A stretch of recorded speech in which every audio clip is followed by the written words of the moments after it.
A very good evening to respected resource person, Sri Diganta Biswa Sarma sir, and esteemed participants.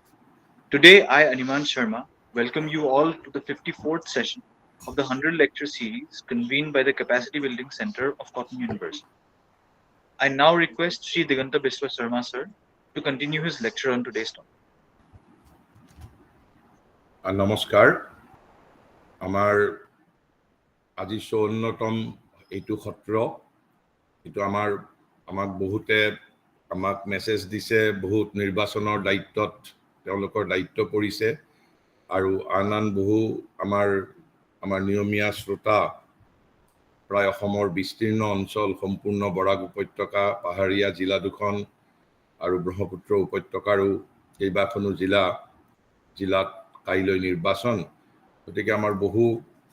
নিয়মীয়া শ্ৰোতাই আজি অংশগ্ৰহণ কৰিব নোৱাৰিব বুলি আমাক জনাইছে তথাপি আমি আমাৰ সত্ৰ আমি আগবঢ়াই লৈ যাম আমি আলোচনা কৰি আছিলো মাইণ্ড প্ৰপাৰ অৰ্থাৎ আমি মনৰ বিষয়ে আলোচনা কৰি আছিলো আমাৰ যিটো বাহ্য সত্তা তিনিটা তত্ত্বৰ দ্বাৰা গঠিত এটা হল মন এটা হল প্ৰাণ আৰু এটা হল শৰীৰ আমি ইতিমধ্যে সেই বিষয়ে আলোচনা কৰিছো আজি আমি আকৌ অলপমান পুনৰুক্তি কৰি লম দৰাচলতে মন মানে আমি কি বুজো আৰু মন মানে আমি কি বুজো আমাৰ সকলোৰে এটা মোটামুটি আমাৰ এটা সকলোৰে ধাৰণা এটা আছে কিন্তু তথাপিতো যদি আমাক ব্যাখ্যা কৰিবলৈ কোৱা হয় ঠিক মনৰ কামটো কি শৰীৰৰ কামটো কি আৰু প্ৰাণ মানে কি আটাইতকৈ ডাঙৰ কথাটো হৈছে এই যে প্ৰাণ বুলি আমি শব্দটো কৈ থাকো এই প্ৰাণ শব্দটোৰ কিন্তু আমি ইতিমধ্যে ইয়াত বহুদিন আলোচনা কৰিছো যিসকল নিয়মীয়াভাৱে যোগদান কৰি আছে তেওঁলোকে জানিছে কিছু প্ৰাণৰ বিষয়ে কিন্তু এই প্ৰাণ নামৰ তত্ত্বটোৰ কথাটো জনাটো আটাইতকৈ বেছি গুৰুত্বপূৰ্ণ কাৰণ পশ্চিমৰ মনস্তত্ত্বত এই সকলো বস্তুকে মন প্ৰাণ সকলোকে মন বুলিয়েই কয় প্ৰাণ বুলি তেওঁলোকে এটা তত্ত্ব আৱিষ্কাৰ কৰিব পৰা নাই যদিও ফ্ৰয়েডে লিবিডো বা আপোনাৰ ঠিক তেনে ধৰণৰ কিছুমান কথাৰে সেই বিষয়ে কিছু ইংগিত কৰিবলৈ যত্ন কৰিছে আৰু আমাৰ ভাৰতীয় মনস্তত্ত্বটো যিটো আমাৰ মনৰ চাৰিটা ভাগ আছে মনৰ যি চাৰিটা আমাৰ ভাগ আছে মনক সাধাৰণভাৱে স্থূলভাৱে চাৰিটা ভাগ কৰা হৈছে মনক এটাত কোৱা হৈছে চিত্তবৃত্তি বুলি আমি ইতিমধ্যে আলোচনা কৰিছো চিত্ত মানে হল কি ষ্টাফ অফ মাইণ্ড বুলি কোৱা হৈছে যিটো ষ্টাফ অফ মাইণ্ড চিত্তৰ ওপৰৰ যিটো তত্ত্ব সেইটো কোৱা হৈছে মানস বুলি তত্ত্ব এটা মানস নামৰ তত্ত্ব মানস মানে কি মানসটো হল থট সেন্সেশন বুলি কোৱা হৈছে মানসটো হল থট সেন্সেশন বুলি কোৱা হৈছে আৰু মানসৰ ওপৰৰ যিটো তত্ত্ব সেইটো কোৱা হৈছে বুদ্ধি বুলি এণ্ড বুদ্ধি ইজ দি থট প্ৰপাৰ আৰু বুদ্ধিৰ ওপৰৰ যিটো স্তৰ মনৰ সেইটো কোৱা গৈছে বিশুদ্ধ বুদ্ধি অৰ্থাৎ পিউৰিফাইড আপোনাৰ বুদ্ধি বা ইন্টেলিজেন্স বুলি আমি যিটো কৈছো এনেধৰণে ভাৰতৰ যিটো পৰম্পৰাগত মনস্তত্ত্বত এই ধৰণে মনৰ স্থূলভাৱে চাৰিটা ভাগ কৰিছে কিন্তু মহাৰিষিয়ে এই চাৰিটাৰ উপৰিও এই চাৰিটাকো তেওঁ নিজস্বভাৱে নতুন ধৰণে নামকৰণ কৰিছে আৰু কাৰণ কৈছে যে কিছুমান অনুভূতিৰ ওপৰত ভিত্তি কৰি কিছুমান স্পষ্ট নহয় আৰু ঠিক তেওঁৰ নতুন যিবোৰ নোমেনক্লেচাৰ তেওঁ দিছে সেই নতুন নোমেনক্লেচাৰবোৰৰ ভিতৰত পুৰণা আমাৰ কোনটো তত্ত্বৰ সৈতে সাদৃশ্য আছে তেওঁ সেই বিষয়েও আমাক সময়ে কৈ গৈছে আৰু আমি সেই বিষয়ে আলোচনা কৰি গৈ আছো আৰু আমি ইয়াৰ আগৰটো সত্ৰত আলোচনা কৰিছিলো এই যিটো থট প্ৰপাৰ বা মাইণ্ড প্ৰপাৰ আৰু মহাৰিষিয়ে কি ধৰণে ভাগ কৰিছে মনক এটাক মন বুলি কৈছে ফিজিক্যাল মাইণ্ড বুলি কৈছে থিংকিং মাইণ্ড বুলি কৈছে এক্সটাৰ্নেলাইজিং মাইণ্ড বুলি কৈছে ডাইনামিক মাইণ্ড বুলি কৈছে ভাইটেল মাইণ্ড মেকানিক্যাল মাইণ্ড ইত্যাদি তেওঁ নতুন ধৰণে আধুনিকভাৱে নামকৰণ কৰিছে আৰু সেই নামবোৰৰ লগত ভাৰতৰ এই চাৰিটাৰ য'ত সাদৃশ্য আছে আমি সেই বিষয়েও ইতিমধ্যে আলোচনা কৰি গৈছো কিন্তু আজি এইখিনি কথা আলোচনা কৰাৰ আগতে আমি আকৌ এবাৰ পুনৰুক্তি কৰি ল'ব বিচাৰিছো মন প্ৰাণ মানে আৰু শৰীৰ মানে মোটামুটি কি শৰীৰ মানে আমাৰ এটা ধাৰণা আছে কিন্তু আমি সাধাৰণতে মন বুলি ক'লে আমি কাক বুজো আমি মন বুলি ক'লে আমি কাক বুজো আৰু আমি প্ৰাণ বুলি ক'লে কাক বুজো এই প্ৰাণ নামৰ তত্ত্বটো বুজাটোৱে আটাইতকৈ ডাঙৰ কথা আমি মন বুলি কওঁতে আমি সাধাৰণতে কি বুজো যে কৈছে যে বাট ইন ইণ্ডিয়ান সাইকোলজি মহাৰিষিয়ে যোগা সাইকোলজি বুলি কৈছে and India yoga is the India's physiopsychology yoga is the যৌগিক সায়েন্স ইজ ইণ্ডিয়াছ physiopsychology কৈছে but in yoga psychology mind refers specifically to the part of the being which has to do with cognition and intelligence গতিকে আমাৰ বাবে বুজাৰ মূল তত্ত্বটো হ'ল আমি শৰীৰৰ আমি কেৱল মাত্ৰ সেই তত্ত্বটোকহে আমি মন বুলি কম কোনটো তত্ত্ব which has to do with the cognition and intelligence আৰু কগনিশন মানে কি যেটো আমাৰ বোধ জ্ঞান অনুভূতি ধী শক্তি প্ৰজ্ঞা চেতনা ইত্যাদি নানা ধৰণৰ শব্দৰে আমাৰ ডিকশনাৰী বোৰত বুজাবলৈ প্ৰয়াস কৰিছে অৰ্থাৎ কগনিশন মানে যেটোৰে মোৰ প্ৰথম বোধ আমাৰ যেটো কগনিশন আৰু আমি ইন্টেলিজেন্স মানে আমি জানো যেটো আমি বুদ্ধি বুলি কোৱা হৈছে and with ideas with mental or thought perception the reaction of thoughts to think আমি মোটামুটি এই গিটাকে আমি মাইন্ড বুলি আমি কওঁ কোন কিতাক জানলে cognition intelligence with ideas with mental or thought perceptions অর্থাৎ which has to do with cognition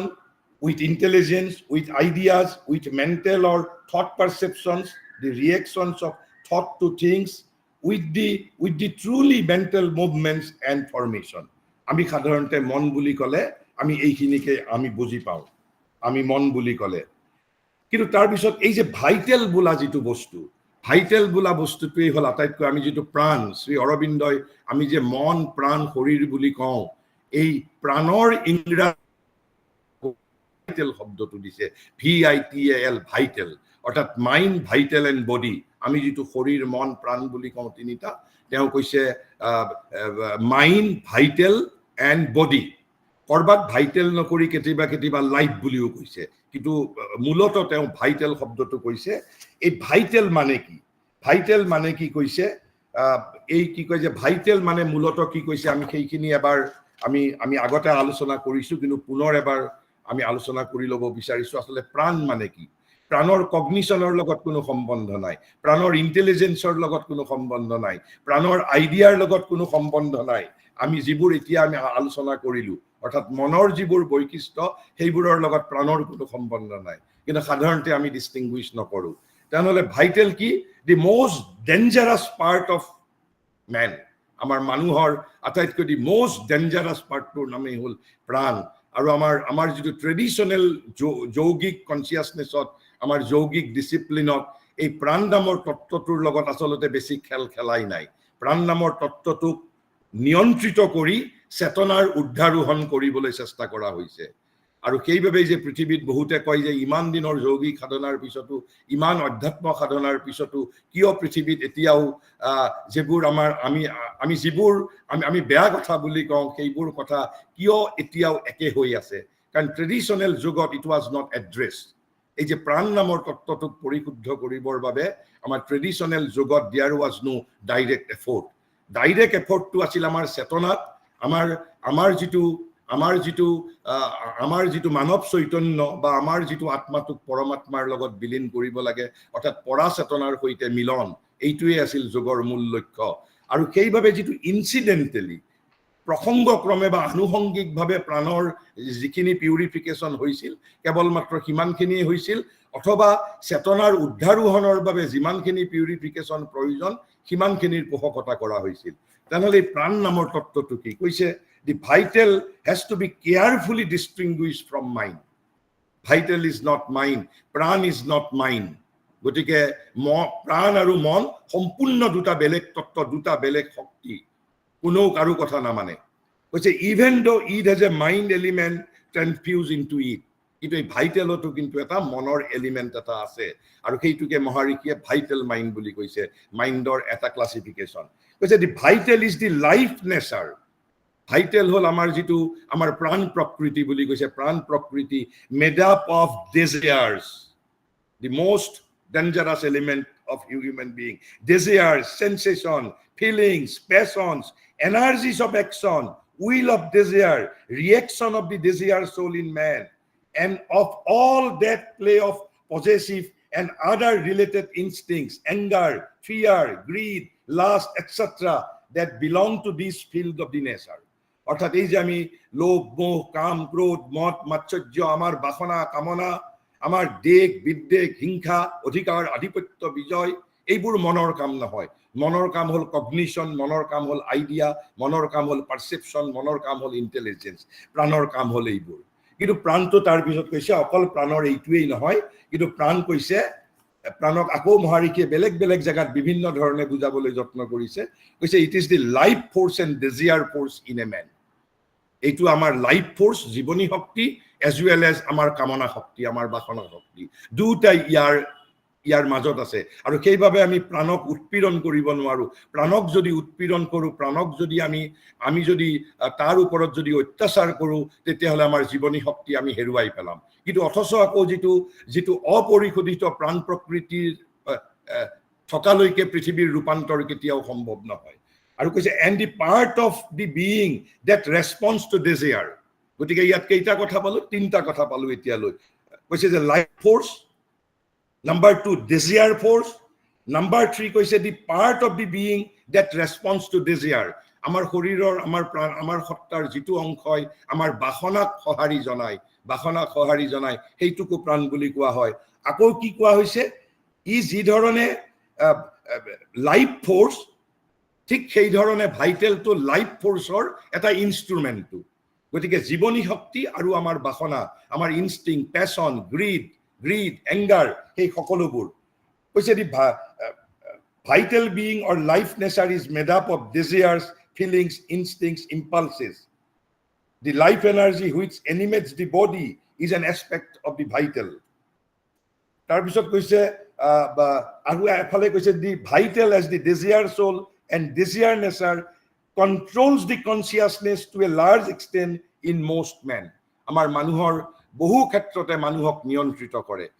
নিয়ন্ত্ৰিত কৰে why? Because men are governed by desire. গতিকে কৈছে mind and vital are two different processes of one consciousness. গতিকে আমি মন আৰু প্ৰাণক, এই প্ৰাণ নামৰ তত্ত্বটোৱেই হ'ল, আৰু মহাযোগীৰ সম্পূৰ্ণ যোগত এই প্ৰাণ নামৰ তত্ত্বটোৰ বিশুদ্ধিকৰণৰ কথা কৈছে। সেইবাবেই সেই যুগটোক সকলোৱে টান পায়, কাৰণ আমাৰ বাবে আটাইতকৈ টান কামটো হৈছে মানৱতাৰ বাবে টু ট্ৰেন্সফৰ্ম ওৱান চেল্ফ। আমি নিজক ৰূপান্তৰিত কৰাটো, নিজক পৰিৱৰ্তন কৰাটো, সেইবাবে তেওঁৰ যোগা অফ ট্ৰেন্সফৰ্মেশ্যন বুলি কয়। আৰু সেই তেওঁৰ এই যোগৰ কথাত অনুপ্ৰাণিত হৈ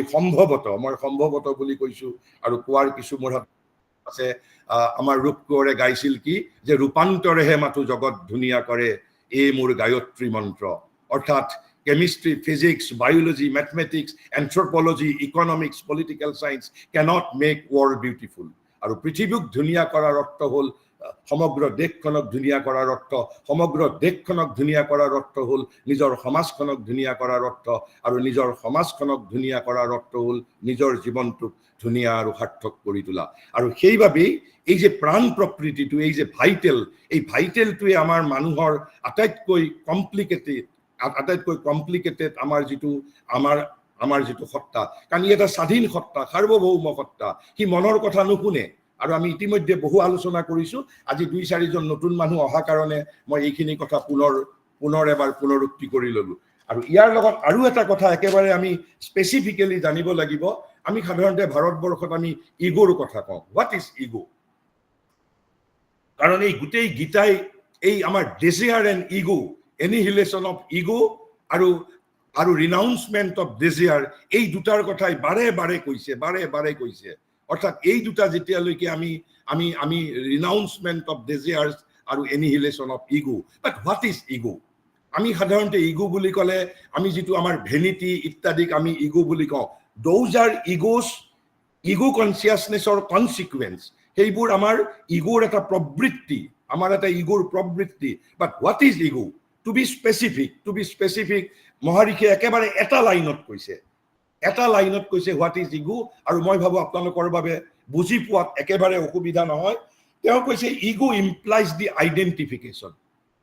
আইডেন্টিফিকেশ্যন মানে হ'ল ইউনিফিকেশ্যন, একাত্মবোধ। ইগো ইজ এন একাত্মবোধ, আইডেন্টিফিকেশ্যন, ইউনিফিকেশ্যন। With whom? কৈছে identification of what and identification with whom? Which is identification of our very existence. Identification of our existence. With whom? With outer self.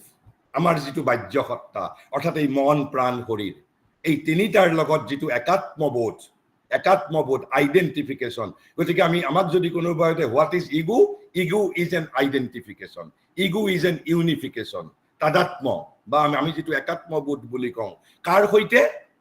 With outer self, আমাৰ যিটো বাহ্য সত্তা। বাহ্য সত্তা মানে কি? আমাৰ যিটো এই আউটাৰ মন প্ৰাণ শৰীৰৰ সৈতে একাত্মবোধ। এটা হ'ল আইডেন্টিফিকেশন। আৰু এটা হ'ল ইগোৰ ক্যাৰেক্টাৰিষ্টিক্স হ'ল ego is an ignorance. Ignorance of what? Ignorance of our true self above. Ignorance of true self above. The Atman. বা আমি জীৱাত্মা বুলি যিটো কওঁ, আত্মন। গতিকে ট্ৰু সেলফৰ বিষয়ে আমাৰ অজ্ঞানতা, ignorance. Number 1. Number 2, ignorance of our antaratma, my individual soul. My specific individual, my antaratma, my soul.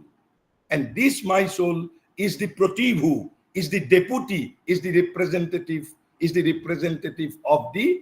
jivatma. আমি সেই বিষয়ে আমি আলোচনা কৰিম পিছত, কিন্তু আমি সময়ে সময়ে কৈ আহিছো। আৰু এই অন্তৰাত্মাটোক যিটো উপনিষদত অংগুষ্ঠ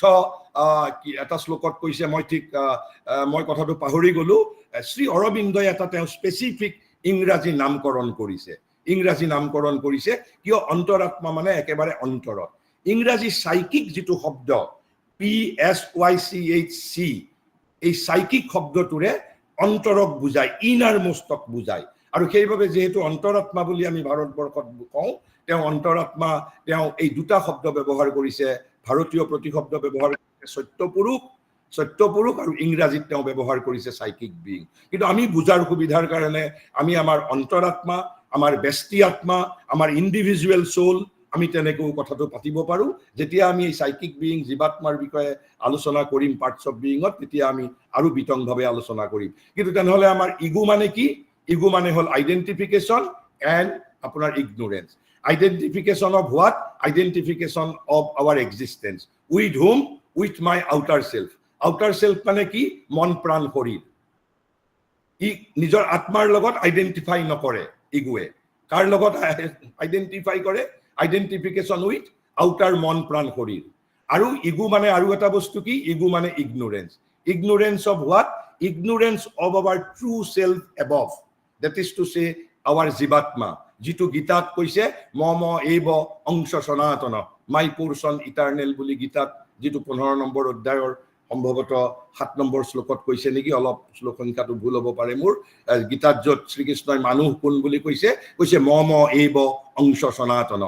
এই জীৱাত্ম হৈছে অংশ সনাতন। আৰু এই জীৱাত্মৰ এই প্ৰতিভু, জীৱাত্মৰ এই ৰিপ্ৰেজেন্টেটিভ, এই জীৱাত্মৰ এই যিটো ডেপুটি, সেইটোক কৈছে অন্তৰাত্মা। মহাৰিষিয়ে কৈছে সত্যপুৰুষ, নহলে সাইকিক বিং। এই সাইকিক বিঙৰ বিষয়ে আমাৰ অজ্ঞানতা। গতিকে এই তিনিটা বস্তু মিলিয়েই হ'ল আমাৰ ইগো, আমাৰ অহং। অহং মানে আইডেন্টিফিকেশন, অহং মানে ignorance. Ignorance of true self above, ignorance of psychic being within us, and ego is our identification of our consciousness, of our existence with the outer self. Outer self মানে হ'ল মন প্ৰাণ শৰীৰ।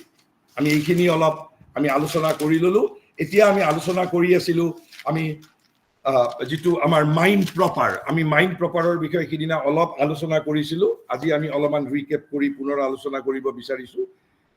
মহাৰিষিৰ যিটো তেওঁ মাইণ্ড প্ৰপাৰ, তেওঁ মাইণ্ডক বহুত classification কৰিছে। Mind, vital mind, physical mind, mechanical mind, thinking mind ইত্যাদি নানান ধৰণৰ তেওঁ সাব ক্লাছিফিকেশ্যন কৰিছে। আমি সেইবোৰৰ বিষয়ে অলপকৈ পঢ়ি আহিছো। আৰু এইবোৰ আমি যিবোৰৰ পৰা আলোচনা কৰিছো, এইবোৰ এখন কিতাপৰ পৰা নহয়। তেওঁক যিবোৰ এইবোৰৰ বিষয়ে তেওঁৰ শিষ্যসকলে প্ৰশ্ন সুধিছিল, সেই প্ৰশ্নবোৰৰ উত্তৰ, কাৰণ তাত আমাৰ প্ৰশ্নবোৰৰেই তাত প্ৰতিধ্বনিত হৈছে। গতিকে সেইবাবে আমি বিভিন্ন চিঠিৰ পৰা আমি বেলেগে আমি ভিন চিঠি আমি ইয়াত পঢ়িবলৈ যত্ন কৰিছো। কাৰণ ভিন চিঠিত ভিন ধৰণে শিষ্যই এই মনৰ বিষয়ে জানিব বিচাৰিছিল, ভাইটেলৰ বিষয়ে জানিব বিচাৰিছিল। আৰু তাত কিছু পৰিমাণে অলপ ভাষাটো চিম্পুল বাবে আমি লেটাৰছন যোগাৰ পৰাই আমি আমাৰ মূল টেক্সটটো আমি লৈছো কৈছে the mind proper is divided into 3 parts বুলি কৈছে এই মাইণ্ড প্ৰপাৰ যেটো মাইণ্ড প্ৰপাৰটো আমি ভাৰতীয় যেটো বুদ্ধি বুলি কোৱা হৈছে বুদ্ধি has been divided into 3 parts কোনটো কৈছে এটা কৈছে থিংকিং মাইণ্ড এটা কৈছে থিংকিং মাইণ্ড এটা কৈছে ডাইনামিক মাইণ্ড আৰু এটা কৈছে এক্সটাৰ্নেলাইজিং মাইণ্ড এই যে আমি সাতটা চেণ্টাৰৰ কথা যেতিয়া আলোচনা কৰো যেটো আমাৰ ইয়াত যেটো চেণ্টাৰৰ আমি কল্পনা কৰো যেটো তান্ত্ৰিক পদ্ধতি মতে আমি আমাৰ শৰীৰৰ যেটো সাতটা চেণ্টাৰ অফ কনসিয়াসনেছৰ কথা কওঁ এই চেণ্টাৰৰ এই যেটো আসলতে মাইণ্ড ইয়াত যেটো মনৰ দুটা চক্ৰ আছে এটা হল ইয়াত আৰু এটা হল ইয়াৰ এই চক্ৰটোই হল আমাৰ এক্সটাৰ্নেলাইজিং মাইণ্ডৰ কাম কি ইয়াত অলপ কৈছে the former concern with ideas and knowledge in their own right the former মানে হল থিংকিং মাইণ্ড গতিকে যেতিয়া মাইণ্ডৰ থিংকিং মাইণ্ড বুলি ক'লে আমি কি বুজিব লাগিব idea and knowledge in their own right তাৰ পিছত second with the putting out of mental forces for realisation of the idea আচ্ছা এই যে thinking mind is concern with idea and knowledge তেনেহলে আইডিয়াটোক ৰিয়েলাইজ কৰিব লাগিলে এটা we have to put our effort সেই এফৰ্টটো কোনে দিব সেই এফৰ্টটো দিব ডাইনামিক মাইণ্ডে গতিকে ডাইনামিক মাইণ্ডৰ কাম হ'ল the second with the putting out of mental forces for realisation of the idea আকৌ তেনেহলে এক্সটাৰ্নেলাইজিং মাইণ্ডে কি কৰিব the third with the expression of them in life অৰ্থাৎ থাৰ্ড তত্ত্বটোৱে ৰূপায়ণ কৰিব ৰূপ দিব আকাৰ দিব তাক মানসিক যেটো আকাৰ দিয়া কাম অৰ্থাৎ যেটো মূল থিংকিং মাইণ্ডৰ কাম হ'ল আইডিয়া এণ্ড নলেজ ডাইনামিক মাইণ্ডৰ কাম হ'ল putting effort for realisation of that idea আৰু এক্সটাৰ্নেলাইজিং মাইণ্ডৰ কাম হ'ল expression of that idea in life গতিকে আমি মহাৰিষিয়ে হয়তো কোনোবাই ক'ব পাৰে তিনিটা এনে হুইমজিক্যালি ভাগ কৰিছে নহয় কৈছে বেসড অন যৌগিক এক্সপেৰিয়েন্স গতিকে মনৰ তেওঁ যেটো মাইণ্ড প্ৰপাৰ মনৰ নহয় মনৰ আৰু ক্লাসিফিকেশন কৰিছে মনৰ তেওঁ এই তিনিটা ভাগ কৰিছে গতিকে থিংকিং মাইণ্ড ডাইনামিক মাইণ্ড আৰু এক্সটাৰ্নেলাইজিং মাইণ্ড আৰু এই এক্সটাৰ্নেলাইজিং মাইণ্ডৰ লগে সমানে তেওঁ ফিজিক্যাল মাইণ্ড আৰু ভাইটেল মাইণ্ডৰো আলোচনা কৰিছে তাৰ লগত ফিজিক্যাল মাইণ্ড আমি পিছত ফিজিক্যাল মাইণ্ডৰ বিষয়ে আৰু বিতংভাৱে আমি অধ্যয়ন কৰিম কিন্তু ইয়াত তেওঁ এটা কৈছে যে ফিজিক্যাল মাইণ্ড ইজ ৰাদাৰ এম্বিগুয়াছ কাৰণ আমি ফিজিক্যাল মাইণ্ডটোক এক্সটাৰ্নেলাইজিং মাইণ্ডৰ লগত আমি হয়তো কনফিউজ কৰিব পাৰো কিন্তু দুটাৰ কাম সম্পূৰ্ণৰূপে বেলেগ কৈছে because it can mean this externalizing mind and the mental in the physical taken together আমি এই দুইটাক কিন্তু কেতিয়াবা ভুল কৰিব পাৰো এইখন চিঠিত কিমানখিনি কৈছে আমি পিছত যেতিয়া ফিজিক্যাল মাইণ্ড যেতিয়া উই উইল টেক আপ তেতিয়া আমি তাক আৰু ব্যাখ্যা কৰিম হোৱাট ইজ ফিজিক্যাল মাইণ্ড কিন্তু এক্সটাৰ্নেলাইজিং মাইণ্ডৰ কাম হ'ল expression of the idea in life অৰ্থাৎ তাক ৰূপকাৰ আমি এক্সটাৰ্নেলাইজিং মাইণ্ডক আমাৰ আইডিয়াৰ ৰূপকাৰ বুলি ক'ব পাৰো আৰু ডাইনামিক মাইণ্ডে হ'ল এফৰ্ট দিব for the realisation of that idea আৰু যেটো থিংকিং মাইণ্ডে হ'ল যেটো thinking mind is concerned with ideas and the knowledge আৰু আপুনি দেখিবলৈ পাব কিছুমান মানুহৰ লগত আইডিয়া আছে কিন্তু তেওঁ আইডিয়াটো ৰিয়েলাইজ কৰাৰ বাবে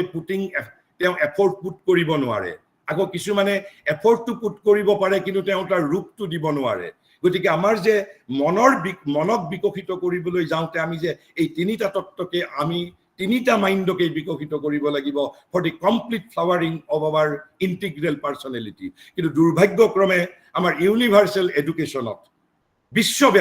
বিশ্বব্যাপী কতো cultivation of faculties of knowledge and the cultivation or the development of the powers and mind development of instrument of knowledge কেতিয়াও শিক্ষাৰ অংগ কৰি লোৱা হোৱা নাই কেৱল ইনসিডেন্টালি গতিকে আমি শিক্ষা বুলি ক'লে কি বুজো মাত্ৰ আমি তিনিটা বস্তু বুজো সাবজেক্ট এণ্ড সিলেবাস তাৰ পিছত হ'ল লেকচাৰিং সেমিনাৰ ওয়াৰ্কশপ আৰু থাৰ্ড এলিমেন্টটো হ'ল এক্সামিনেশন এণ্ড দি ইভ্যালুয়েশন কিন্তু ভাৰতীয় শিক্ষা বিজ্ঞানত বিষয়বস্তুৰ ওপৰত কোনোদিনেই গুৰুত্ব আৰোপ কৰা নাই বৰং নিজে কি ধৰণে বিষয়বস্তুৰ জ্ঞান আহৰণ কৰিব পাৰিব তাৰ বাবে যেটো building of the powers and mind development of the instrument of knowledge, development of the faculties of knowledge, সেইটোকে মূলত শিক্ষা ব্যৱস্থাই গুৰুত্ব প্ৰদান কৰিছিল। কিন্তু আমি গতিকে এই externalising mind, dynamic mind, thinking mind, এই প্ৰতিটোৰে যদি আমি বিকশিত কৰিব নোৱাৰো, আমি এটা পূৰ্ণ ব্যক্তিত্ব আমি বিকশিত কৰিব নোৱাৰো। গতিকে ইয়াত ফিজিকেল মাইণ্ডটো কেতিয়াবা এক্সটাৰ্নেলাইজিং মাইণ্ডৰ লগত আমি তাক ইণ্টাৰমিক্স কৰিব পাৰো, কিন্তু আমি পৰৱৰ্তী সময়ত ফিজিকেল মাইণ্ডৰ বিষয়ে আৰু অধ্যয়ন কৰিম। তাৰপিছত মহাৰিষিয়ে যে কৈছে ভাইটেল মাইণ্ড মানে কি, ভাইটেল মাইণ্ড মানে কি, ভাইটেল মাইণ্ড মানে তেতিয়াহ'লে কি, যে ভাইটেল মাইণ্ড মানে আমি আগতে এবাৰ আমি আলোচনা কৰিছিলোঁ। ভাইটেল মাইণ্ড মানে ইয়াতে খুব ধুনীয়াকে এটা আমি বহুদিন আগতে আমি আলোচনা কৰিছিলোঁ, মই আকৌ এবাৰ কৰিছিলোঁ। ইয়াতে এইটো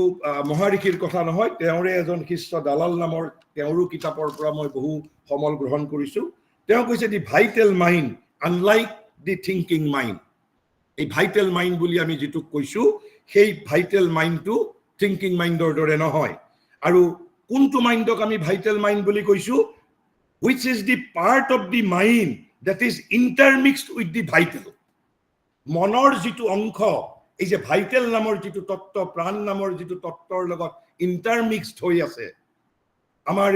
আমাৰ কামনা, বাসনা, লোভ, হিংসা, দেশ, বিদ্বেষ, অধিকাৰ, আধিপত্য, বিজয়, এইবোৰ আমাৰ যিবোৰ ইম্পালছ, আমাৰ এই ইম্পালছবোৰ, আমাৰ সংবেগবোৰ, আমাৰ আবেগবোৰক চৰিতাৰ্থ কৰাৰ বাবে যিটো মনৰ প্ৰয়োজন হ'ব, আৰু সেইবাবে মনৰ এটা অংশ ভাইটেলৰ লগত ইণ্টাৰমিক্সড হৈ থাকে, সেইটোকে মহাৰিষিয়ে ভাইটেল মাইণ্ড বুলি কৈছে। আৰু ভাইটেল মাইণ্ডটো গতিকে থিংকিং মাইণ্ডৰ দৰে নহয়, and is not governed by reason. কিন্তু mind proper is govern by reason, at least তাৰ লগত ৰিজনৰ সম্বন্ধ আছে। কিন্তু ভাইটেল মাইণ্ড আপুনি লক্ষ্য কৰিব, আমাৰ প্ৰাণ প্ৰকৃতিয়ে যুক্তিৰ আলোক গ্ৰহণ নকৰে, বৰং যুক্তিক বহু ক্ষেত্ৰত তেওঁলোকে নিয়ন্ত্ৰণ কৰে, যুক্তিক বৰং তেওঁলোকে চিজ কৰে। কৈছে যে the vital mind unlike the thinking mind is not govern by reason. তেনেহ'লে ই কাৰ দ্বাৰা ডমিনেটেড হয়? Vital mind is dominated by impulses and desires of the vital. Impulses and desires of the vital. Vital মানে প্ৰাণ, আমাৰ প্ৰাণৰ যি বাসনা আছে, প্ৰাণৰ যি ইম্পালছ, আমাৰ সংবেগ আছে, সেই সংবেগৰ দ্বাৰা যিটো vital mind is dominated, not guided or governed by reason, and seeks to justify and rationalize action. আৰু এই যিটো ভাইটেল নিজৰ প্ৰতিটো কথাকে জাষ্টিফাই কৰিবলৈ বিচাৰে, অৰ্থাৎ নিজৰ বাসনাক জাষ্টিফাই কৰিবলৈ বিচাৰে, নিজৰ সংবেগবোৰক জাষ্টিফাই কৰিবলৈ বিচাৰে, which are based on impulses and desires of the vital. And another subdivision, ইয়াতে ফিজিকেল মাইণ্ডৰ কথাটো আমি আলোচনা কৰিছিলোঁ, আজি আমি সেইটো নকৰোঁ আলোচনা। গতিকে ইয়াত যিটো কথা আমি অলপমান আমি ভাইটেল মাইণ্ডৰ বুজি পালোঁ, কিন্তু তেনেহ'লে ভাইটেল মাইণ্ডৰ কামটো কি, তাতে সেইখিনি আমি বুজিলোঁ। ইয়াত আৰু অলপমান ভাইটেল মাইণ্ডৰ বিষয়ে বুজিম। কৈছে vital mind proper is a sort of mediator. এইটো মহাৰিষিৰ ভাষা, মহাৰিষিৰ চিঠিৰ উত্তৰ শিষ্যলৈ দিয়া। কৈছে vital mind proper is a sort of mediator, মধ্যস্থতাকাৰী। কাৰ মাজত মধ্যস্থতাকাৰী? কৈছে between vital emotion, desire, impulsion etcetera and the mental proper. গতিকে vital mind is the mediator between what and what? Mediator between our emotions, desire, impulsion, etc. and the mind proper. গতিকে mind proper আৰু আমাৰ এই সংবেগ, আমাৰ বাসনা ইত্যাদিৰ মাজত vital মাইণ্ডে মধ্যস্থতাকাৰীৰ ভূমিকা গ্ৰহণ কৰে। নাম্বাৰ 1 কাম। সেকেণ্ড কামটো কি? কৈছে it expresses the desires, feelings, emotions, ambitions, not aspiration, not will, not aspiration, but ambition, possessive and active tendencies of the vital, অর্থাৎ অধিকার, আধিপত্য, বিজয়, and throws them into mental forms. গতিকে তাৰ তেতিয়ালে কাম কি? 3টা কাম। এটা হ'ল মেডিয়েটিং কৰা কাম, মধ্যস্থতাকাৰীৰ কাম। মাইণ্ড প্ৰপাৰৰ লগত এই যিবোৰ আমাৰ ডেজায়াৰ, ইম্পালছ, ইমোশ্যন অফ দি ভাইটেল, আমাৰ প্ৰাণৰ এই যিবোৰ আমাৰ এলিমেণ্ট আছে, উপাদান আছে, এইবোৰৰ লগত মাইণ্ড প্ৰপাৰৰ মধ্যস্থতা। আৰু মধ্যস্থতা কৰি কি কৰে সি সেইবোৰক অভিব্যক্ত কৰে এই ডিজায়াৰ ফিলিংস ইমোশন পেশন অভিব্যক্তত শব্দটো ঠিক শুদ্ধ নহব প্ৰকট কৰে বুলি কোৱাটো বেছি ভাল হ'ব কাৰণ এক্সপ্ৰেছেছ দি ডিজায়াৰ্স ফিলিংস ইমোশনস পেশনস এটসেট্ৰা এইটো হ'ল 2 নম্বৰ কাম তাৰপিছত 3 নম্বৰ কামটো কি 3 নম্বৰ কামটো কৈছে থ্ৰছ দেম ইনটু মেণ্টেল ফৰ্মছ আৰু দিবলৈ যত্ন কৰে এয়া হ'ল প্ৰথমটো কাম কাৰ কাম ভাইটেল মাইণ্ডৰ কাম আৰু তাতে আমি কি আলোক পালো যে vital mind is not govern by the reason আৰু নিজৰ সকলো কামকে ৰেচনেলাইজ কৰিবলৈ যত্ন কৰে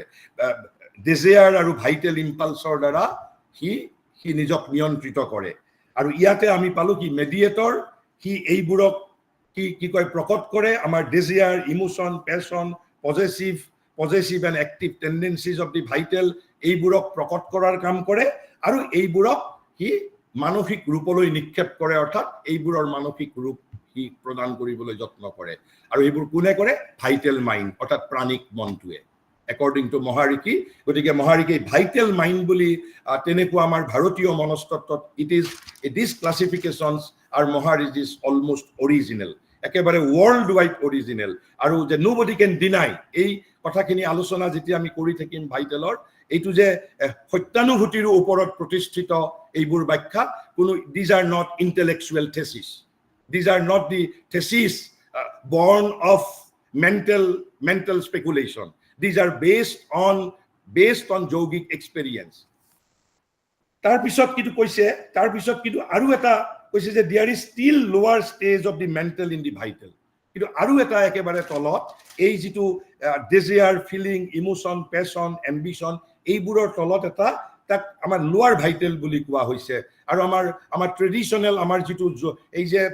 তন্ত্ৰৰ যেটো 7 চেণ্টাৰৰ ভিতৰত তাক স্বাধিষ্ঠান বুলি কোৱা হয় আৰু তাৰ চেণ্টাৰটো ক'ত between navel and our sex center তাৰ মাজত এটো স্বাধিষ্ঠান বুলি আমাৰ তন্ত্ৰত নামকৰণ কৰা হৈছে because there is a still lower stage of the mental in the vital which merely expresses the vital stuff গতিকে এই মেন্টাল ইন দি লোৱাৰ ভাইটেল গতিকে যেটো মন নৰমালি এইটো যেটো কৈছে হায়াৰ ভাইটেলৰ লগত যেটো ইন্টাৰমিক্সড হৈ থাকে মনৰ যেটো অংশ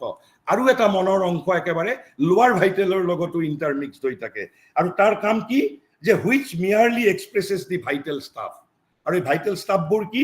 কৈছে without subjecting it to any play of intelligence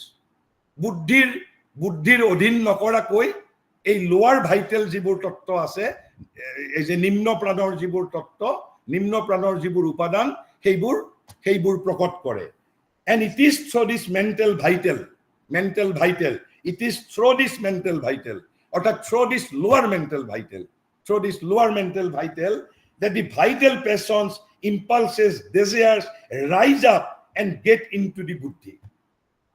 আৰু এইবিলাকৰ দ্বাৰাই এই যেটো লোৱাৰ মেন্টাল ভাইটেলৰ দ্বাৰাই এইবোৰ বস্তু উদয় হয় বা কি কয় প্ৰকটিত হয় ক'ত প্ৰকটিত হয় আমাৰ বুদ্ধিৰ মাজত প্ৰকটিত হয় আৰু বুদ্ধিৰ মাজত প্ৰকটিত হৈ বুদ্ধিৰ কোনো প্লেৰ not subjected to any play of বুদ্ধি rather কি কৰে তাৰ পৰিৱৰ্তে either cloud or distorted আমাৰ বুদ্ধিক কি কৰে যে বুদ্ধিক এই একেবাৰে বিপৰ্যস্ত কৰি তোলে আৰু এই ক্ষেত্ৰতে মই সিদিনা এটা মোৰ ইয়াতে শ্লোক নাম্বাৰটো যদি মোৰ ভুল হোৱা নাই মই এটা শ্লোকৰ কথা কৈছিলো এইটো খুব ভাল ধৰণে উদাহৰণ দিছে গীতাই উদাহৰণ দিছে 2 নম্বৰ অধ্যায়ৰ 67 নম্বৰ শ্লোকত কেনেকৈ এইটো আমাৰ যে ইন্দ্ৰিয় সংবেগবোৰে অৰ্থাৎ এই চিত্ত লোৱাৰ প্ৰকৃতি লোৱাৰ পান প্ৰকৃতিৰ ষ্টাফ অফ লোৱাৰ ভাইটেলে গীতাই 2 নম্বৰ অধ্যায়ৰ 67 নম্বৰ শ্লোকত ধুনীয়া এটা ৰূপকৰ দ্বাৰা বুজাইছে কৈছে কি যে নাবম ইব অম্ভসি অৰ্থাৎ কৈছে যে ধুমুহা হৈছে আপুনি কল্পনা কৰক যে একেবাৰে নদীত ধুমুহা হৈছে ধুমুহাৰ মাজত থকা এখন ধুমুহাৰ মাজত থকা নাওখনৰ কি গতি হ'ব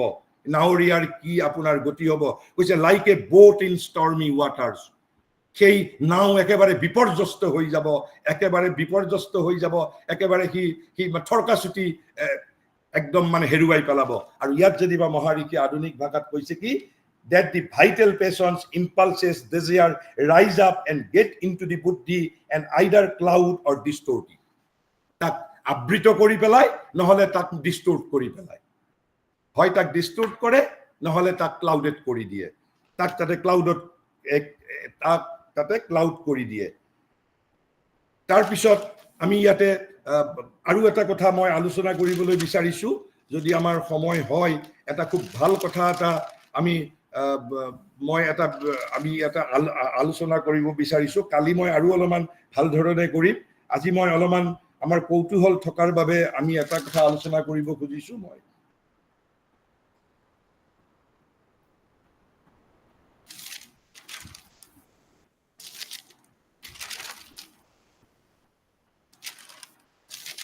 কালি আৰু অলপমান ভালদৰে আলোচনা কৰিম কিন্তু ইয়াত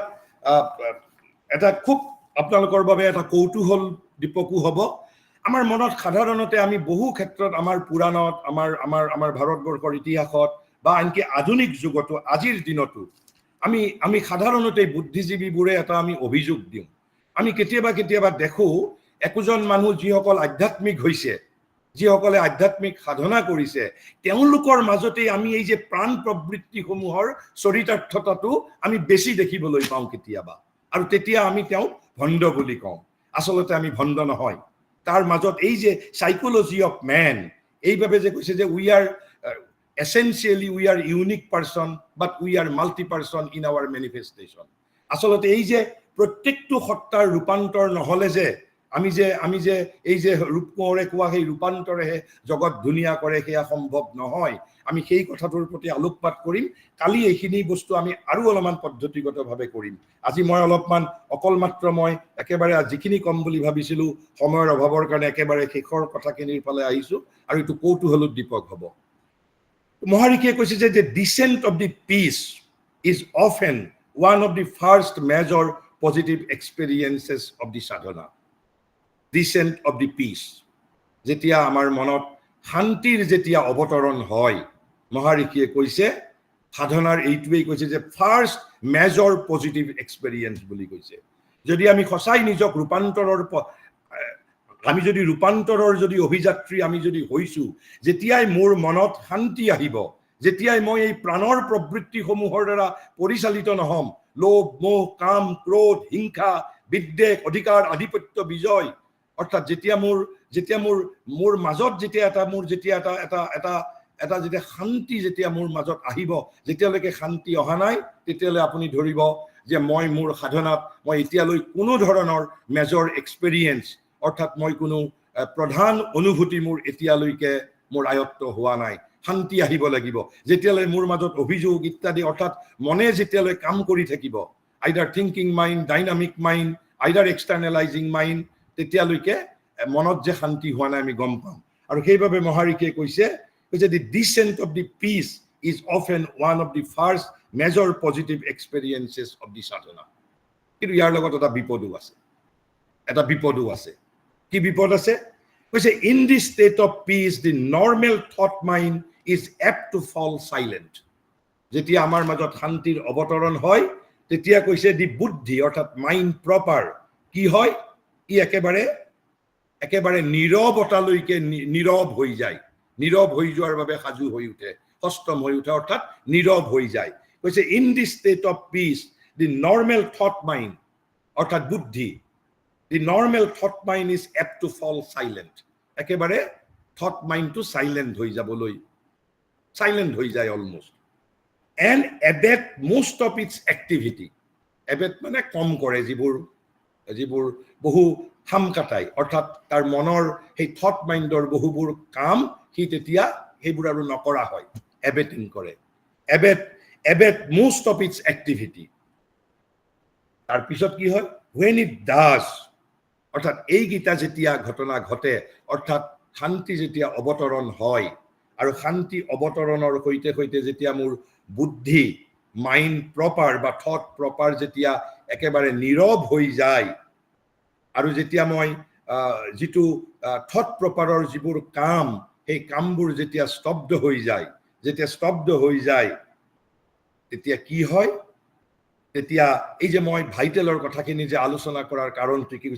কৈছে তেতিয়া মহাৰিকিয়ে কৈছে এইবোৰ বেছড অন যৌগিক experience not based on metaphysical abstraction বা আপোনাৰ মানে ইন্টেলেকচুৱেল থেচিছ নহয় এইবোৰ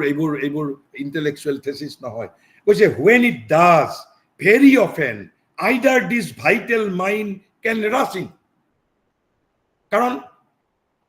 আপুনি যদি অলপ আমি যুক্তিৰেও যদি চাওঁ যিটো থট মাইণ্ড বিকাম সাইলেন্ট গতিকে লগে লগে তাৰ খালি ঠাই পূৰণ কৰে কোনে ভাইটেল মাইণ্ডে অৰ্থাৎ প্ৰাণিক মনটোৱে কৈছে when it does very often either this vital mind can rush in অৰ্থাৎ যিটো আমাৰ ভাইটেল মাইণ্ড প্ৰাণিক মন rush in কৰিব অৰ্থাৎ একেবাৰে তাতে সোমাই যাব one is not on one's guard যদি আমি সচেতন হৈ থকা নাই কেৱল মাত্ৰ নীৰৱতা আহিছে মই মোৰ থট প্ৰপাৰৰ কৰ্ম স্তব্ধ কৰিছো আৰু মই মোৰ থট প্ৰপাৰক নীৰৱ কৰিছো কি হ'ব তেতিয়া লগে লগে কৈছে very often প্ৰায়েই বুলি কৈছে very often either this vital mind can rush in if one is not on one's guard যদি আমি সতৰ্ক হৈ থকা নাই তেনেহলে থট মাইণ্ড সাইলেন্ট হৈ যোৱাৰ লগে লগে ভাইটেল মাইণ্ড প্ৰৱেশ কৰিব or else যদি ভাইটেল মাইণ্ড যদি প্ৰৱেশ নকৰে তেনেহলে কিহে প্ৰৱেশ কৰিব কৈছে a kind of mechanical physical or random subconscious mind আকৌ এটা মাইণ্ডৰ কথা কলে সাবকনসাইন মাইণ্ড অবচেতন মন আমি সেইবোৰৰ বিষয়ে পৰ্যায়ক্ৰমে আলোচনা কৰিম কৈছে হয় mechanical physical or random subconscious mind can begin to come up and act কাৰণ থট প্ৰপাৰ স্তব্ধ হৈ গৈছে থট প্ৰপাৰত নীৰৱতা অৱতৰণ কৰিছে গতিকে তাত হয় ভাইটেল মাইণ্ড নহলে সাবকনসাইন মাইণ্ড নহলে মেকানিক্যাল ফিজিক্যাল মাইণ্ড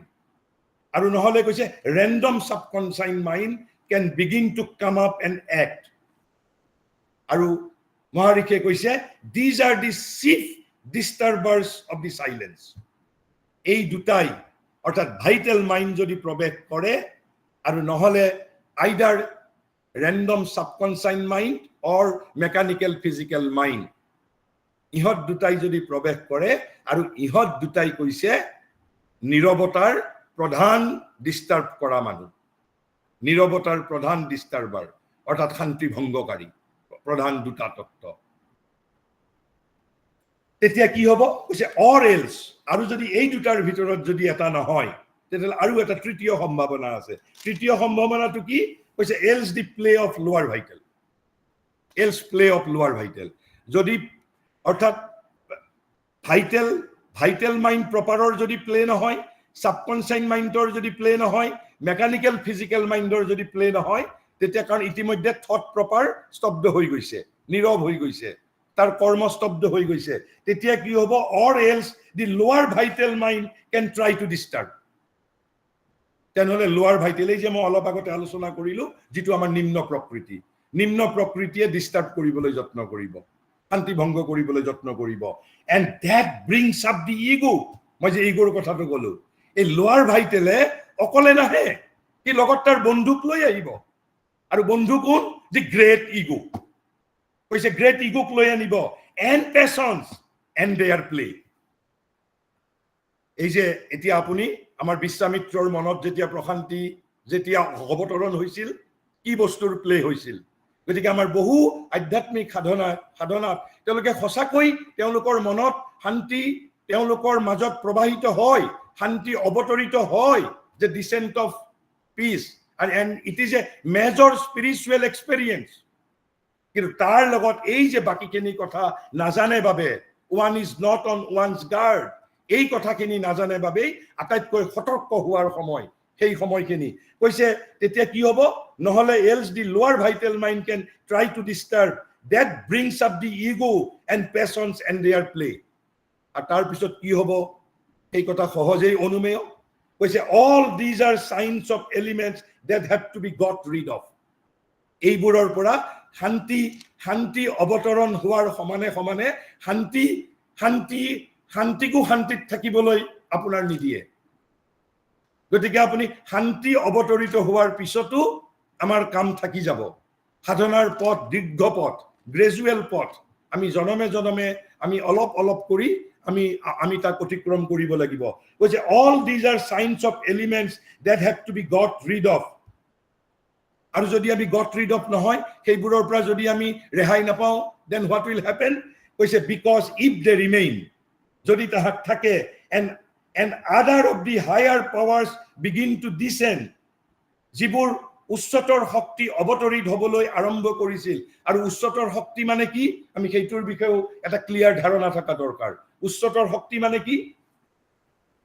কাৰণ প্ৰশান্তিৰ সৈতে প্ৰশান্তিৰ কমেনচুৰেট বা inconsequence of that descent of peace আৰু কেইটামান বস্তু লগে লগে অৱতৰণ কৰে কি কৈছে the higher powers and what are those higher powers কৈছে the force knowledge love or আনন্দ এই চাৰিটা হল হায়াৰ পাৱাৰ্স কি লাভ not the human love is a divine totally love is a divine এটা তত্ত্ব প্ৰেম মানৱীয় তত্ত্ব নহয় প্ৰেম মনৰ তত্ত্ব নহয় প্ৰেম পৰিপূৰ্ণৰূপে ডিভাইন তত্ত্ব এণ্ড ইউনিভাৰ্সেল ফোৰ্স ইউনিভাৰ্সেল ফুল প্ৰেমে যতেই অভিব্যক্ত হোৱাৰ সুযোগ পাব তাতেই হ'ব গতিকে প্ৰেম এটা মানৱীয় তত্ত্ব নহয় যদি মানুহ যদি নিজে উপযুক্ত আধাৰ হ'ব পাৰে প্ৰেমে মানুহৰ জৰিয়তে যে নিজক এই অভিব্যক্ত কৰিব যদি পশুক যদি ভাল আধাৰ হিচাপে পায় পশুৰ মাজেৰেও সি নিজক প্ৰকাশিত কৰিব গতিকে প্ৰেমটো হ'ল ডিভাইন এলিমেন্ট ডিভাইন পাৱাৰ প্ৰেম ইজ এ পাৱাৰ প্ৰেম ইজ নট এ কোৱালিটি প্ৰেম is a force and it is universal force আৰু আনন্দ knowledge not the intellectual knowledge but the true knowledge which is called wisdom force knowledge love আৰু আনন্দ এইবিলাকো অৱতৰণ কৰে কিন্তু অৱতৰণ কৰাৰ পিছত কি হ'ব those lower things may come across with the result that অৰ্থাৎ যদি এইবোৰ যদি প্লে অফ দি লোৱাৰ ভাইটেল বা ভাইটেল মাইন্ডৰ প্লে নহলে সাবকনসাইন মাইন্ডৰ প্লে নহলে মেকানিক্যাল ফিজিক্যাল মাইন্ডৰ প্লে যদি থাকে এই ডিসেন্ট অফ পিছৰ লগে লগে যিবোৰ হায়াৰ পাৱাৰছও ডিসেন্ট কৰে সেইবোৰ কি হয় আইদাৰ দি হায়াৰ কনসিয়াসনেস ৰিটায়াৰ্স অৱসৰ গ্ৰহণ কৰি লয় তেতিয়া ৰিটায়াৰ কৰি লয় তেতিয়া যদি এইবোৰৰ প্লে চলি থাকে গতিকে যিটো শান্তি অৱতৰণ হৈছিল that will be withdrawn but that will be retired কৈছে either the higher consciousness retires নহলে কি হ'ব পাৰে if descent is covered up হয় একেবাৰে যিটো এই হায়াৰ কনসিয়াসনেস অৰ্থাৎ যিটো এই ফোৰ্স নলেজ লাভ আনন্দ পিস এইবোৰে ৰিটায়াৰ কৰিব আৰু নহলে কি কৰিব বুলি কৈছে কাভাৰ্ড আপ হৈ যাব আবৃত হৈ যাব অবগুণ্ঠিত হৈ যাব তাৰ দ্বাৰা কৈছে অবগুণ্ঠিত হ'ব আৰু থাৰ্ড এটা বস্তু এটা হ'ব কৈছে দি stimulation for the purposes of the lower nature it gives is misused এই নিম্ন প্ৰকৃতিক এই যে জ্ঞান লাভ আনন্দ শক্তি শান্তি এইবোৰে আমাৰ নিম্ন প্ৰকৃতিৰ বাবে যিবোৰ উদ্দীপনা স্টিমুলেশন কি আমাক দিলেহেঁতেন সেইবোৰ all those are likely to be misused গতিকে এই যিটো ইন্টাৰনেল সাইকোলজিক্যাল যিটো আমি ইন্টাৰ ফাংশনিং অকল শান্তি অৱতৰণ হলেই যদি আমি শান্তিত যদি শুই থাকো তেনেহলে আমি মহা বিপদত পৰিম তাতকৈ শান্তি নহাকৈ থকা অৱস্থাতে আমাৰ ইমান বিপদ নহব পাৰে শান্তি অহাৰ পিছত বেছি সতৰ্ক হোৱাৰ প্ৰয়োজন কাৰণ এইবোৰৰ প্লে তাৰ মাজত সোমাই যাব পাৰে আৰু তেতিয়া কি হ'ব কৈছে ৰিজন বিহাইণ্ড মেনি সাধকস ফলিং ইনটু এটাৰ পিছত মহাৰিষিয়ে এই সাধকজনক কৈছে যে কিয় বহু সাধকে কৈছে যে this is the reason why many sadhakas after having big experiences it is not that যে তেওঁলোকৰ এক্সপেৰিয়েন্সটো মিথ্যা তেওঁলোকৰ চেতনাত উচ্চতৰ চেতনা অৱতৰণ কৰিছে ঠিকই তেওঁলোকৰ চেতনাৰ উদ্ধাৰোহণো হৈছে কিন্তু এই যে যিটো প্ৰকৃতি এই যে প্ৰাণ নামৰ যিটো তত্ত্ব our desires passions অধিকাৰ আধিপত্য বিজয় লোভ মোহ কাম ক্ৰোধ এই বস্তুবোৰ ৰিমেইনিং এজ ইট ইজ আৰু বৰং শান্তি অহাৰ পিছত সেইবোৰে নিজৰ কামবোৰ দেখুৱাবৰ বাবে নিজৰ ক্ৰিয়াবোৰ কৰিবৰ বেছি সুযোগ পায় তেতিয়া কাৰণ থট প্ৰপাৰ বিকামছ একদম সাইলেন্ট হৈ যায় তাৰ কৰ্ম একেবাৰে স্তব্ধ হৈ যায় কৈছে this is the reason why আৰু সেইবোৰৰ প্লে হৈ যোৱাৰ লগে লগে থাৰ্ড ঘটনাটো কি ঘটে তাৰ কি কয় পৰিণাম স্বৰূপে হায়াৰ কনসিয়াসনেছে আইদাৰ ৰিটায়াৰ কৰিব নহলে এই যিটো অৱতৰণ হৈছিল অৱতৰণটো অৱগুণ্ঠিত হৈ যাব, আবৃত হৈ যাব, আৰু কি হ'ব, আৰু এটা কি হ'ব পাৰে, আমাৰ নিম্ন প্ৰকৃতিৰ ৰূপান্তৰৰ বাবে যিবোৰ আমাৰ বাবে উদ্দীপনা ই দিলেহেঁতেন সেইবোৰ it is likely to be misused. আৰু কৈছে this is the reason why many সাধকস after having big experiences fall into the clutch of a magnified ego. Magnified ego বুলি কৈছে, upheavals, magnified ego. Rather, তেওঁ সাধনা কৰাৰ আগত তেওঁৰ যিটো ইগো আছিল তাতকৈ ম্যাগনিফাইড ইগো হৈ যায়। আপোনালোকে বহু আধ্যাত্মিক সাধকৰ ক্ষেত্ৰত দেখাবলৈ পাব আপোনালোকে। কৈছে fall into clutch of a magnified ego, upheavals, ambition, exaggerated sex or other vital passions or distortion. আৰু আজি এইখিনি ব্যাখ্যা জনাৰ পিছত অন্তত আপোনালোকে বহু প্ৰশ্নৰ উত্তৰ পাব, কাৰণ man is multi-person in his manifestation. অকল মনটোৰ দ্বাৰা কাম কৰিলে নহব, সেইবাবে মহাৰিষিয়ে কৈছে ইন্টিগ্ৰেল ট্ৰান্সফৰমেশ্যন, অখণ্ড ৰূপান্তৰ, পূৰ্ণ ৰূপান্তৰ, মন প্ৰাণ শৰীৰ হৃদয় সকলোৰে ৰূপান্তৰ লাগিব। সেইবাবে কৈছে কি লাষ্টত কৈছে, গতিকে এই কৈছে যে শান্তি আহিলেই নহব, কৈছে it is always well therefore, it is always well therefore if a complete purification of the vital, কৈছে if a complete purification of the vital can either precede, যদি এই শান্তি অৱতৰণ হোৱাৰ আগেই যদি complete purification of the vital, আমাৰ যিটো প্ৰাণ প্ৰকৃতিৰ যদি কমপ্লিট পিউৰিফিকেশ্যন যদি হয়, কৈছে it is always well therefore, এইটো সদায় ভাল। কৈছে either preceded or keep pace with the positive experience, either আগতে হ'ব লাগিব পিউৰিফিকেশ্যনটো, নহলে যেতিয়া ডিচেণ্টৰ সমানে সমানে আমাৰ প্ৰাণ প্ৰকৃতিটোৰো আমি কৈছে either precede or keep pace with the positive experience, at least in natures in which the vital is strongly active. অৰ্থাৎ আমাৰ প্ৰকৃতিৰ যিটো অংগত এই প্ৰাণ নামৰ তত্ত্বটো বেছি সক্ৰিয় হৈ আছে তাত কমপ্লিট পিউৰিফিকেশ্যন আইদাৰ আগেই হ'ব লাগিব, পিছ অৱতৰণ হোৱাৰ আগেই, আৰু নহলে সমানে সমানে তাৰ যিটো পিউৰিফিকেশ্যন হ'ব লাগিব। গতিকে আমি এই কথাখিনি এইভাবে আলোচনা কৰিলো যে এই যে মহাৰিষিয়ে vital mind, physical mind, subconscient mind, thinking mind, externalising mind, dynamic mind প্ৰত্যেকৰে যথাযোগ্য একেবাৰে যথাৰ্থ প্ৰিচাইজ তেওঁ উত্তৰ দিছে। আৰু আমি সেই ধৰণে আমি যিটো আলোচনা কৰি আছো পাৰ্টস অফ বিইং, আমি এইখিনি অলপমান মই তাৰ আগত ক'বলগীয়া কিছু কথা মই আজি কোৱা নাই, এইখিনি কৌতূহল দীপক কথা, কাৰণ আমাৰ সকলোৰে আমাৰ ভাৰতবৰ্ষত যিটো আমাৰ সাইকোলজিটো কেনেকৈ আগবাঢ়িছিল আৰু কিয় আমি আমাৰ পাৰ্টস অফ বিইং সেলফ নলেজৰ প্ৰয়োজন থাকে, কিয় আমাৰ প্ৰয়োজন থাকে, সেই বিষয়ে এইখিনি কৈ with this I want to conclude, but before that, as usual, let me quote two quotes, one from Sri Aurobindo and the another from the mother. Another from the mother. মই দুটা মহাৰিষি আমি ইয়াত, তেওঁ মহাৰিষিয়ে সদায় এক ষ্টেপ আগত গৈছে। আমি পৃথিৱীত সকলোৱে যুদ্ধ নিবিচাৰো, কোনেও যুদ্ধ নিবিচাৰো, কিন্তু যুদ্ধৰ অৱসান কেনেকে হ'ব? যুদ্ধৰ অৱসান পদাৰ্থ বিজ্ঞানে কৰিব পাৰিব, নে আৰ্টিফিচিয়েল ইণ্টেলিজেন্সে কৰিব পাৰিব, নে ৰসায়ন বিজ্ঞানে কৰিব পাৰিব, নে আমাৰ নৃতত্বৰ অধ্যয়নে কৰিব পাৰিব, নে আমাৰ চেঞ্জ অফ চিলেবাছে কৰিব পাৰিব, নে আমাৰ এক্সামিনেশ্যন ইভেলুৱেশ্যনে কৰিব পাৰিব?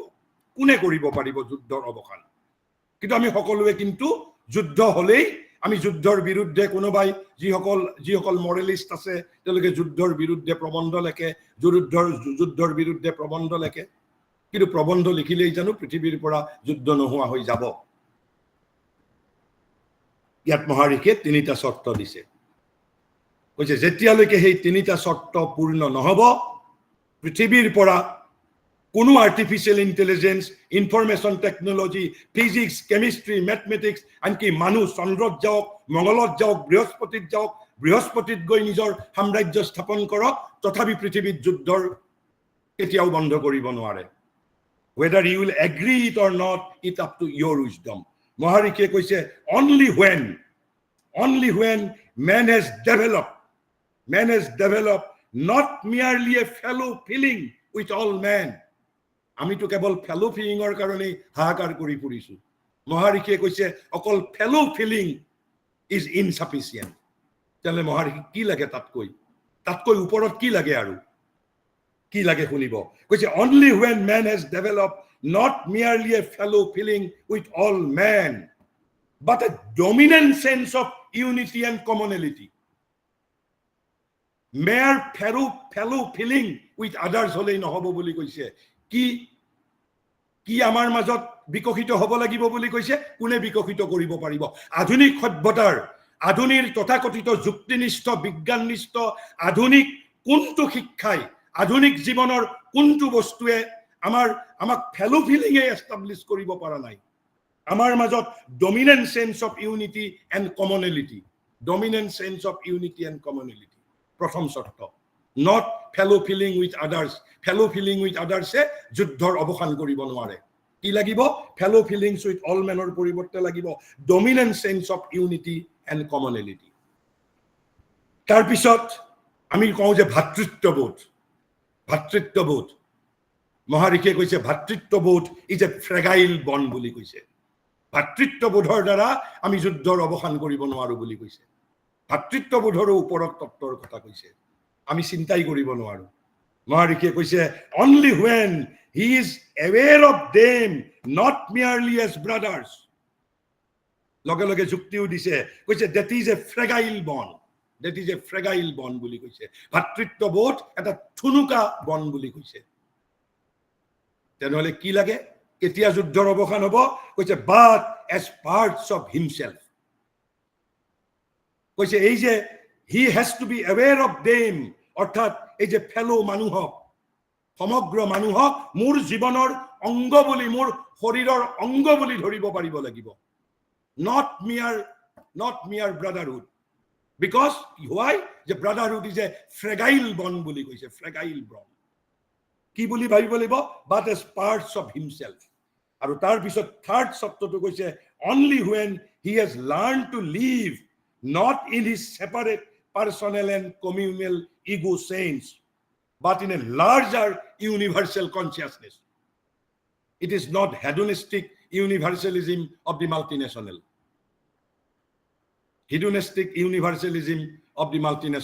but what India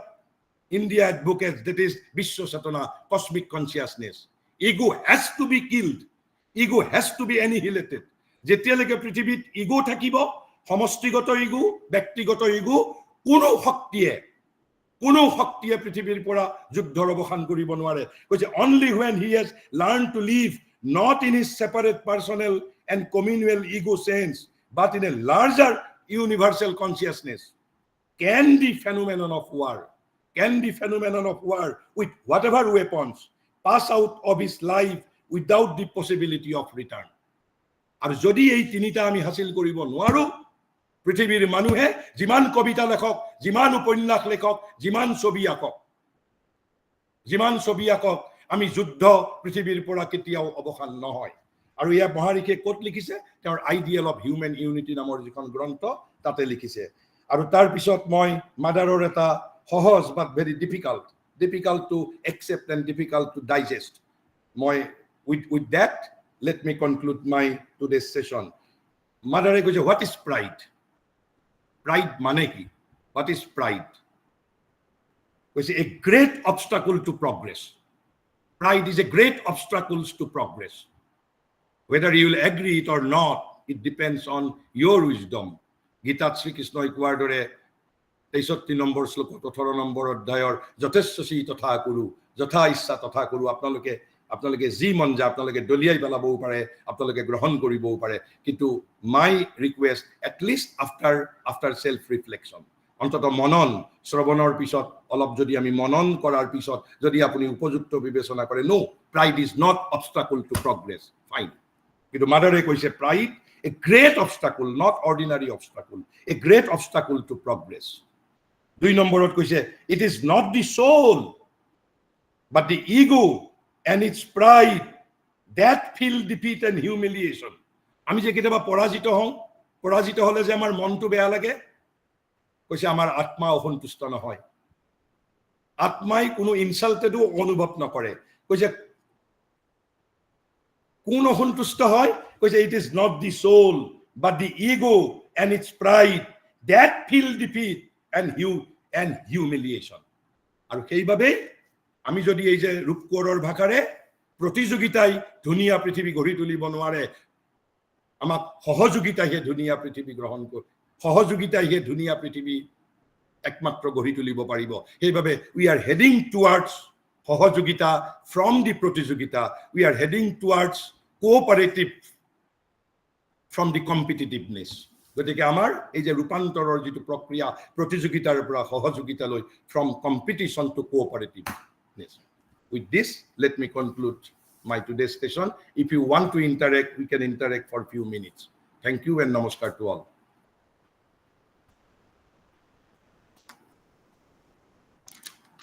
জীবনটা মই আসলে কেইটামান মিছ কৰিছো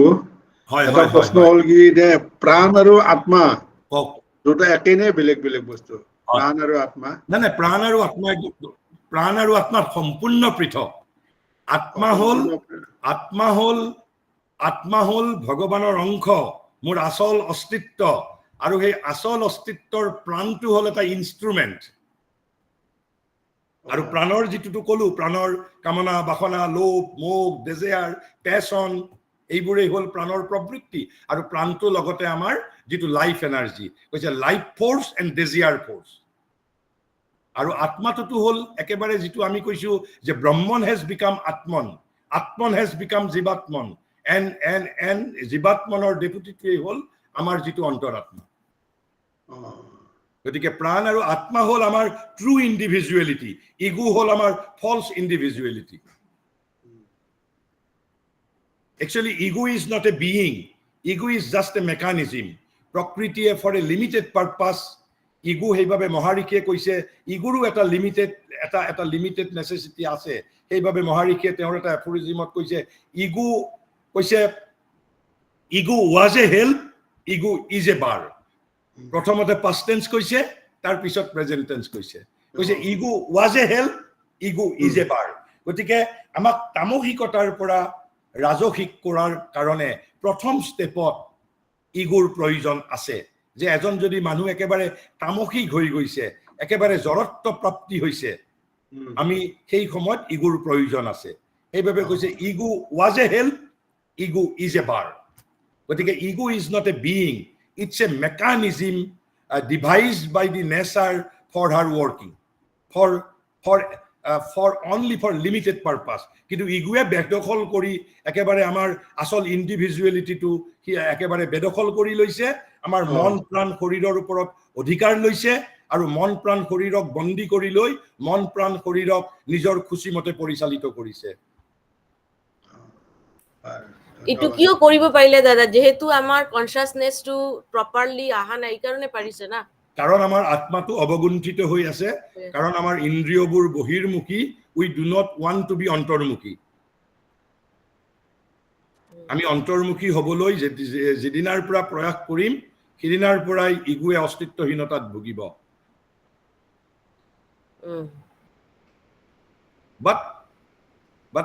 but the process of perfection is a gradual one এটো a plus b whole square formula নহয় যে আমি a plus b whole square formula আজি জানিলো আজি জানাৰ লগে লগে আমি ৰূপান্তৰিত হলো